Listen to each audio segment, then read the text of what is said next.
ये कहानी मैं आपको पार्ट्स में सुना रही हूँ। इस कहानी के 2 पार्ट्स हैं। गाँव के उस छोटे से कस्बे में आज हर घर सजा हुआ था। गलियों में रोशनी की झालरें टंगी थीं। ढोल नगाड़ों की आवाज़ हवा में गूंज रही थी। रात का समय था, पर पूरा गाँव मानो किसी उत्सव में डूबा हुआ हो।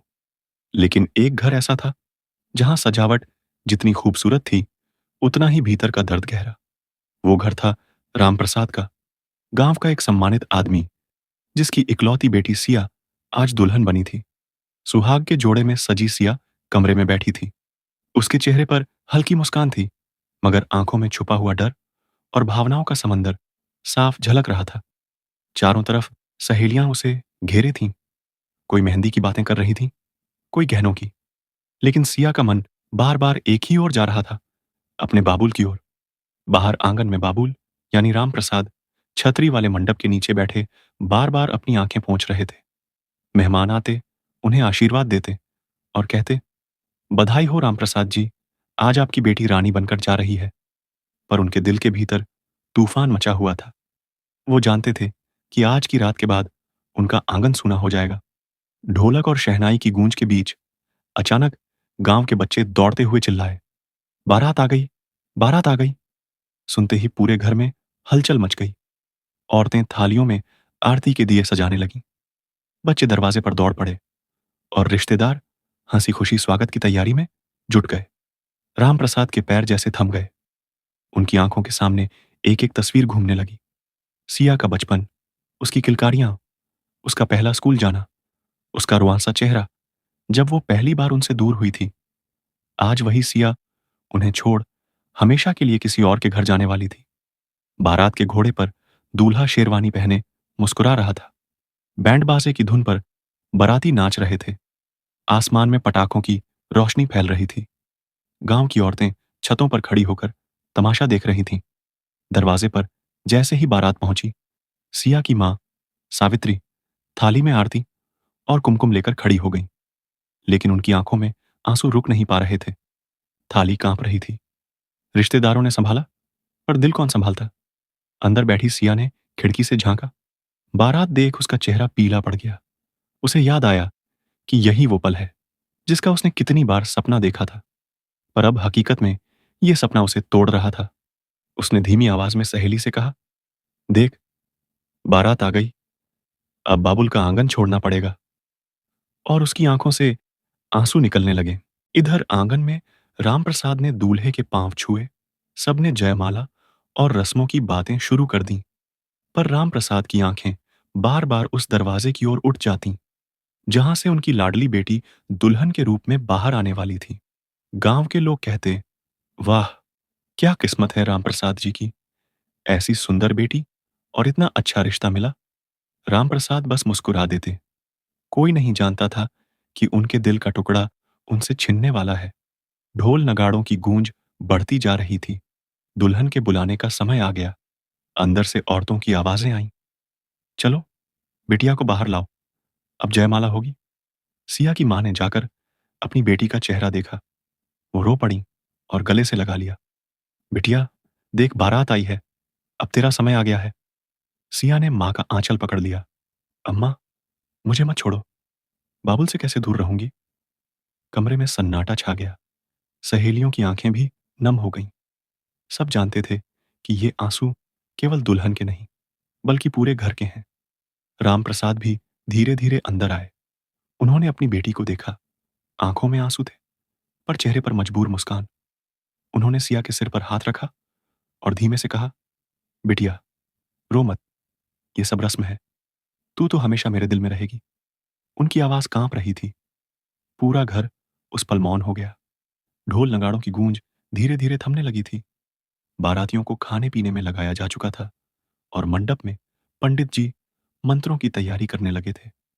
चारों तरफ जगमगाती लाइटें थीं, लेकिन उन रोशनियों के बीच राम प्रसाद का मन अंधेरे में डूबा जा रहा था। अब वो पल आ गया था जब दुल्हन को जयमाला के लिए बाहर लाना था। अंदर से औरतों ने शहनाई की धुन पर गीत छेड़ा। बाबुल की दुआएं लेती जा, जा तुझको सुखी संसार मिले। गीत की आवाज सुनते ही सिया की आंखों से आंसू की धारा बह निकली। उसके हाथ में लगी मेहंदी सूख चुकी थी, गहनों से लदी हुई। वो सचमुच किसी रानी से कम नहीं लग रही थी। पर उसकी आंखों में चमक नहीं, केवल विरह का दर्द था। सावित्री, माँ ने बेटी का हाथ पकड़ा और धीरे धीरे मंडप की ओर लेकर चली।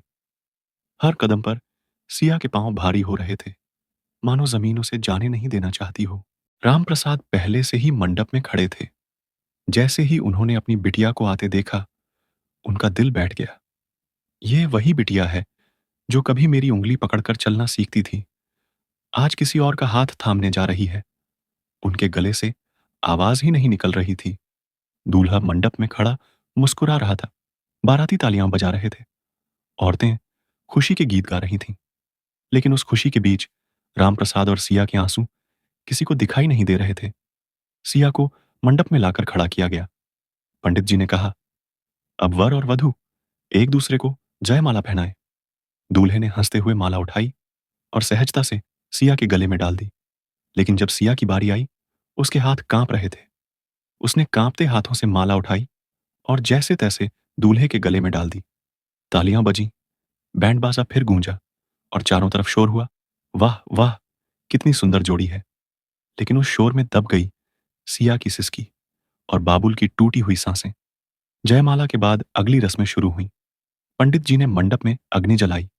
मंत्रोच्चार के बीच 7 फेरे होने थे। रामप्रसाद हर फेरे पर बेटी को देख रहे थे। 7 फेरे, 7 वचन। हर वचन उनकी बेटी को उनसे और दूर करता जा रहा था।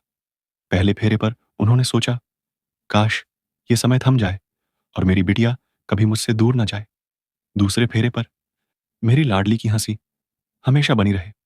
तीसरे फेरे पर, हे भगवान, मेरी बेटी के कदम नए घर में हमेशा शुभ हों। और आखिरी 7वें फेरे पर उनकी आंखें छलक गईं। अब मेरी सिया मेरी नहीं रही, वो अब किसी और की अर्धांगिनी है। सावित्री मंडप के एक कोने में बैठी रो रही थी। उनके आंसू किसी को दिखाई नहीं दे रहे थे, क्योंकि उन्होंने अपने आंचल से चेहरा ढक लिया था। पर हर मां का दिल जानता है बेटी का बिछोह क्या होता है। रस्में पूरी होने के बाद जब सिया ने पंडित जी के कहने पर बाबुल और मां के चरण छुए, रामप्रसाद खुद को रोक नहीं पाए। उन्होंने बेटी को गले लगा लिया और जोर से रो पड़े, बेटिया, अब तुझे कौन पुकारेगा गुड़िया, कहकर अब तेरा कमरा सूना हो जाएगा। सिया भी फूट फूट कर रो पड़ी, बाबुल, मुझे मत भेजो, मैं आपके बिना कैसे रहूंगी। वो पल इतना भावुक था कि वहां मौजूद हर रिश्तेदार की आंखें भर आईं। यहां तक कि दूल्हे के घर से आए लोग भी चुप हो गए। पंडित जी ने धीरे से कहा, अब कन्यादान का समय है।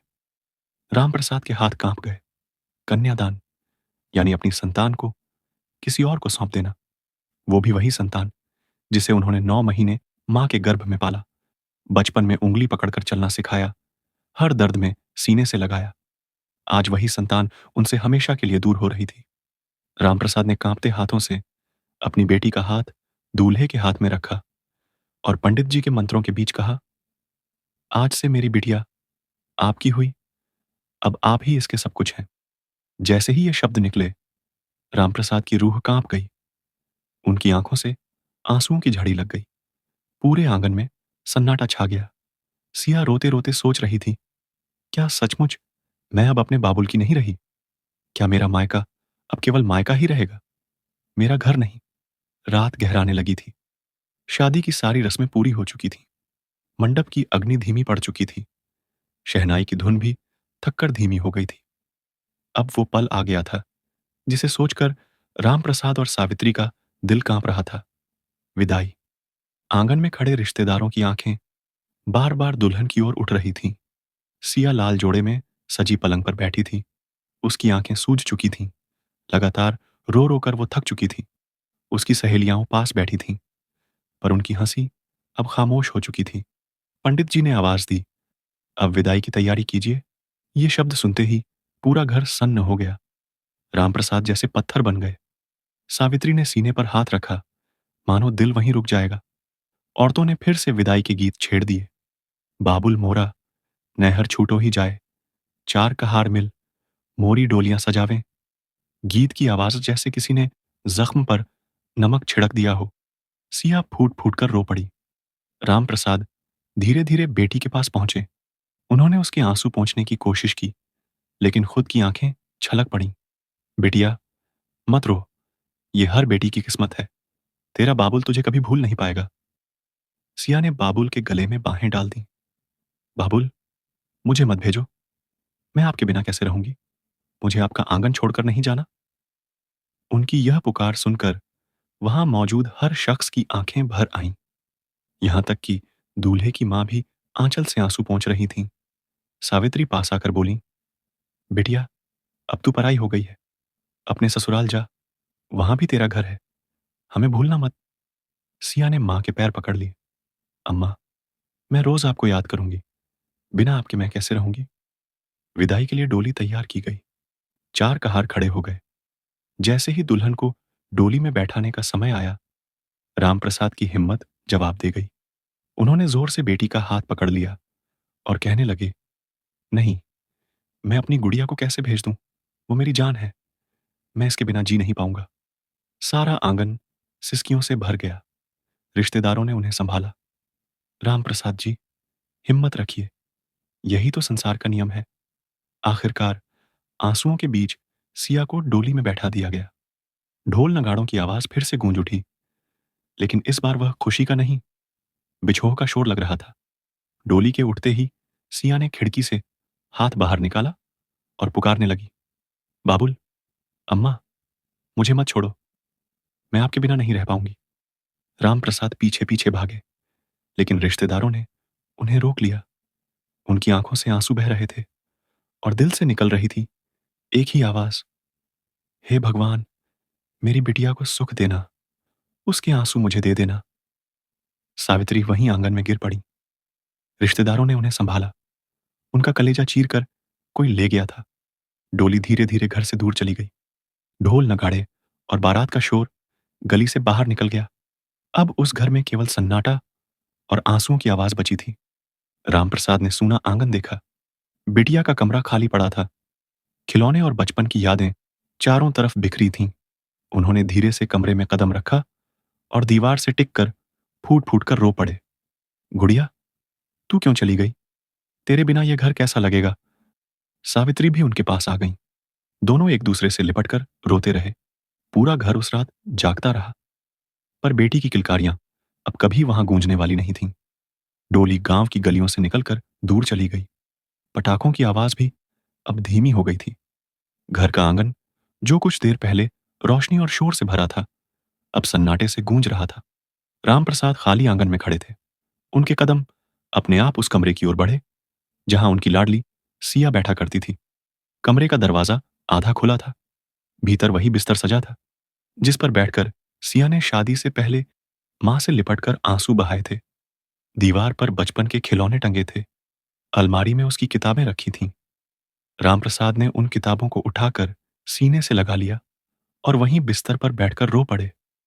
गुड़िया, तेरे बिना ये घर कैसा खाली खाली लग रहा है। तू तो इस घर की जान थी। अब किसके लिए सुबह जल्दी उठूंगा? किसके लिए बाजार से खिलौने लाऊंगा?